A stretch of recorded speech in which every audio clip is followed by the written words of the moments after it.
Welcome to Utah Stories Top 5, where we scour all of the top headlines of the day and sift through all the spin and clutter and present to you the most pressing headlines, saving you countless hours. I am your host for today, Allegra Zukowitz, and on today's Top 5, affordable housing in Utah is increasingly out of reach. Why does Cox want an ICE facility in Utah? Do you have enough money to afford a home in Utah?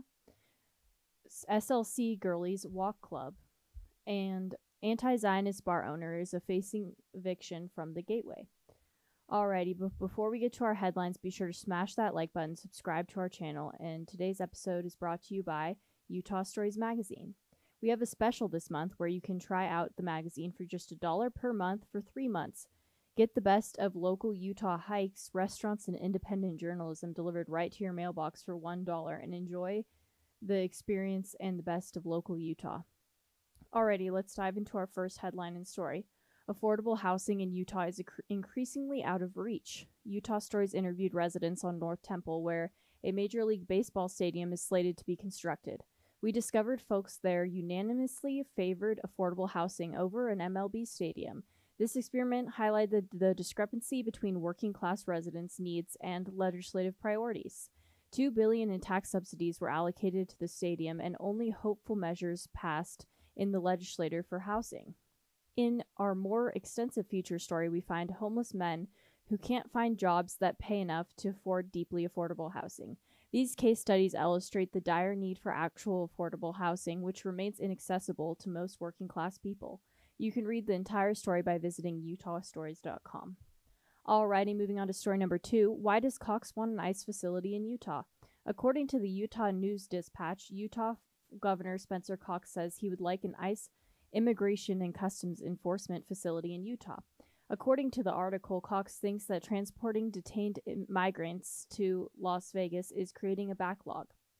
Quote, "We would love to have a holding facility here, and we have made several offers to make that easier so there isn't this backlog when it comes to transportation," Cox said during his monthly PBS News conference, according to the article.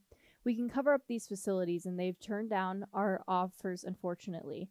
I think they like the problem, exacerbating the problem, and that's deeply frustrating," Cox continued.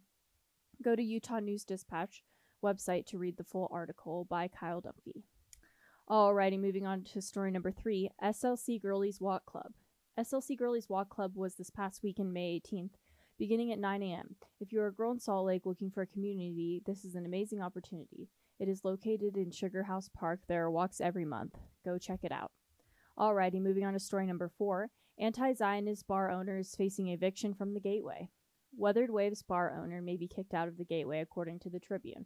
Michael Valentine, the owner, has been under investigation since claiming no Zionists allowed. The investigation found no evidence of discrimination, according to the Tribune. Vester Gateway's complaint is due to overdue rent and lease violations. To read more, go to the Tribune's website.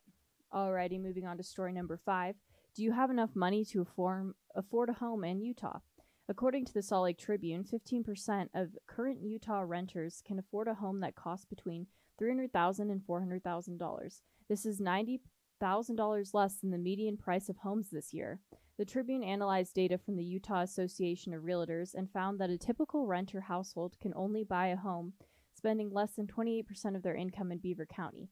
The solution seems to be more housing inventory. Go to the Tribune's website to read more about the housing crisis in Utah.